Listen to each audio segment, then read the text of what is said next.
लोजपा रामविलास नालंदा के बिंदु प्रखंड हाई स्कूल के मैदान में मिलन और जनसभा का आयोजन किया गया। जनसभा को संबोधित करने के लिए लोजपा रामविलास के राष्ट्रीय अध्यक्ष जैसे ही सभास्थल पर पहुंचे, वैसे ही पूरे हाई स्कूल के प्रांगण में भगदड़ की स्थिति उत्पन्न हो गई। भीड़ इतनी अनियंत्रित हो गई थी कि थोड़ी देर के लिए पूरा हाई स्कूल का मैदान खचाखच भीड़ के कारण मंच के आसपास बना बैरिकेडिंग भी टूट गया। अनियंत्रित भीड़ को नियंत्रित करने के लिए खुद चिराग पासवान को मोर्चा संभालना पड़ा, तब जाकर भीड़ थोड़ी देर के लिए नियंत्रित हुई। इस जनसभा को संबोधित करते हुए लोजपा रामविलास के राष्ट्रीय अध्यक्ष चिराग पासवान ने कहा कि आज बिहार अगर बर्बादी के कगार पर आकर खड़ा है, उसके सबसे बड़े जिम्मेदार मुख्यमंत्री नीतीश कुमार हैं। आज मुख्यमंत्री नीतीश के गृह क्षेत्र नालंदा में आकर मुझे दुख के साथ कहना पड़ रहा है कि हम लोग मजबूत होने के बावजूद जात पात की राजनीति में बैठ चुके हैं। बिहार के मुख्यमंत्री नीतीश कुमार ने हम लोगों को जात पात की राजनीति में बैठकर ठगने का काम किया है। इस मौके पर बिंद प्रखंड अध्यक्ष पप्पू पासवान के द्वारा पार्टी के राष्ट्रीय अध्यक्ष चिराग पासवान को चांदी का मुकुट पहनाकर स्वागत किया गया। खुद सुन लीजिए क्या कुछ कह रहे हैं चिराग पासवान। आज मुख्यमंत्री जी के गृह जिले में मौजूद हूँ मैं। उनके गृह जिले में मौजूद होने के बावजूद मुझे इस बात का दुख होता है, अफसोस से मुझे कहना पड़ता है कि जिस सोच के साथ, जिस उम्मीदों के साथ हम लोगों ने मुख्यमंत्री नीतीश कुमार जी को चुना था, मुख्यमंत्री जी ने सिर्फ हमें बांटने की राजनीति में उलझाया, पर विकास के मापदंड पर आज भी नीति आयोग कहता है कि भैया हर मापदंड पर बिहार पीछे है, हर मापदंड पर बिहार पिछड़ा है। तो अगर इसके जिम्मेदार मुख्यमंत्री नीतीश कुमार जी नहीं है तो और कौन है? इसीलिए साथियों, आज ये आग्रह करने आया हूं आप लोगों से, आज ये आग्रह करने आया हूं। बहुत हुई जाति की राजनीति, बहुत हुई धर्म मजहब की राजनीति। जरूरी है कि हम सब एकजुट हों, और ये आह्वान खास तौर पे अपने युवा भाइयों से करूंगा। पहचानिए अपनी ताकत को, पहचानिए अपनी ताकत को। भैया बिहार एक युवा प्रदेश है, लगभग 70% बिहार की आबादी युवाओं की है, जिनकी आयु 35 वर्ष से कम है। अगर हम युवा एकजुट हो जाए तो हम ये जिला तो क्या पूरा प्रदेश बदल के रख सकते हैं। ये ताकत है आप लोगों में। आज भैया, आज चिराग पासवान से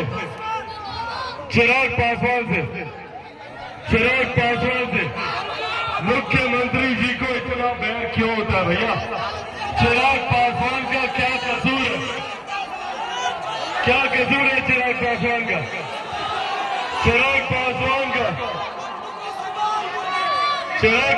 का यही कसूर है ना कि चिराग पासवान बिहार में शिक्षा की बात करता है, बेहतर रोजगार की बात करता है, बेहतर स्वास्थ्य सेवाओं की बात करता है, और जब बिहार के विकास की बात चिराग पासवान करता है तो चिराग पासवान को समाप्त करने का प्रयास किया जाता है, चिराग पासवान को तोड़ने का प्रयास किया जाता है। कैसे तोड़ेंगे भैया चिराग पासवान को? चिराग पासवान के पास आय से ज्यादा संपत्ति तो है नहीं, तो ये लोग मेरे परिवार का इस्तेमाल करते हैं, मेरी ही पार्टी से मुझे निकाल कर बाहर फेंकते हैं, मेरे घर से मेरा सामान सड़क पर फेंकने का ये लोग काम करते हैं। सोचते हैं कि चिराग पासवान टूट जाएगा, पर ये लोग भूल जाते हैं कि चिराग पासवान भी शेर का बेटा है, रामविलास पासवान का बेटा। चिराग पासवान ना टूटेगा ना झुकेगा, और भैया डरता तो मैं किसी से नहीं हूं, जितनी ताकत आजमानी आजमा।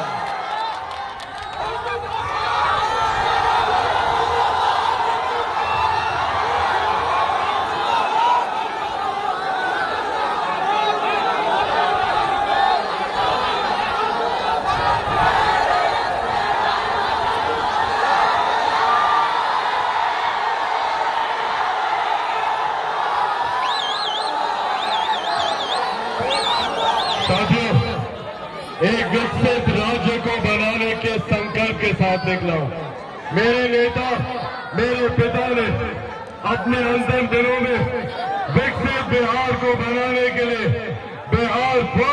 बिहारी फौज के संकल्प को वो मेरे हाथों में देकर गए थे और उसी संकल्प को धरातल पर उतारकर जब तक बिहार को विकसित राज्य नहीं बना लूंगा तब तक मैं भी चैन की सांस नहीं लूंगा।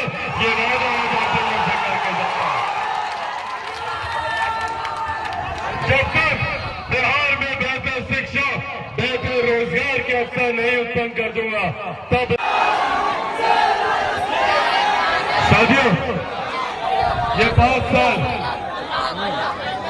साल हम सब के लिए महत्वपूर्ण है, क्योंकि एक करके ना जाने कितने ऐसे 5 साल हैं जो हम सब ने बर्बाद किए।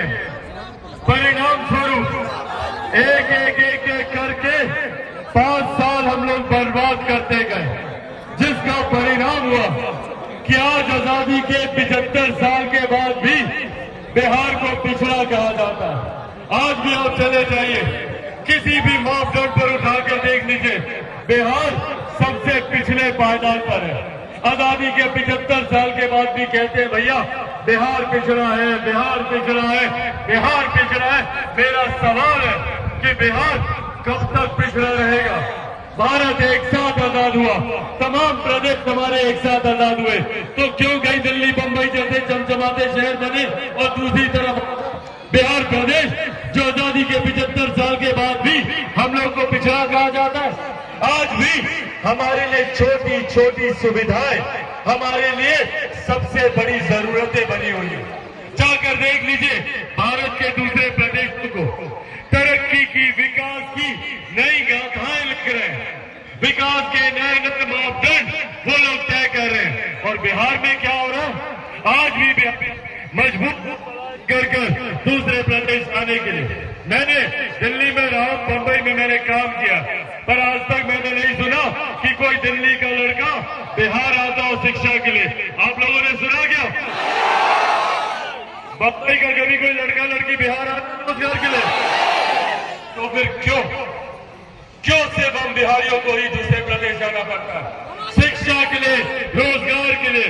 बुजुर्गों को देखता हूँ दिल्ली में जाते हैं, एम्स के सामने लाइन लगा रहते हैं दिनों दिन तक डॉक्टर से मिलने के लिए। क्यों ये सुविधाएं हमें हमारे प्रदेश में नहीं मिलती?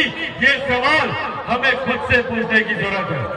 क्या गलती हुई कि भैया एक के बाद एक जो सरकारें हमने चुनी, जिनको अपना नेतृत्व दिया, जिनको अपना मुखिया माना, भाई बदले में उन्होंने हमारे लिए क्या किया, ये आज हम लोग को सोचने की जरूरत है। आज भी अगर हम लोग जातीयता में बटे रहे, आज भी अगर हम लोग सांप्रदायिकता में बटे रहे, जो कि कुछ राजनीतिक दल चाहते हैं, सूट करता है कई ऐसे राजनीतिक दलों को, सूट करता है कई ऐसे नेताओं को जो हमें बांटने का काम करते हैं।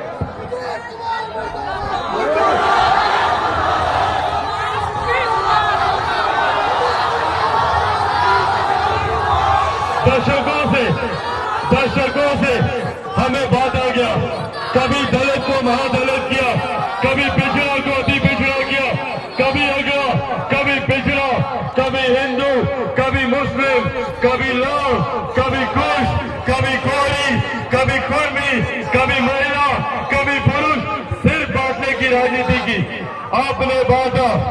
आपने बांटा मुख्यमंत्री जी, हम लोग बटे भी, पर बदले में हम लोग को क्या मिला? क्या हमें बेहतर शिक्षा मिली? क्या हमें रोजगार के अवसर मिले यहाँ पर? क्या हमें बेहतर स्वास्थ्य सेवाएं मिली यहाँ पर? और साथियों, लोग बोलते हैं मुख्यमंत्री सुशासन पुरुष, मुख्यमंत्री विकास पुरुष। हकीकत है आज अगर बिहार बर्बादी की कगार पर आकर खड़ा है तो उसके सबसे बड़े जिम्मेदार कौन है?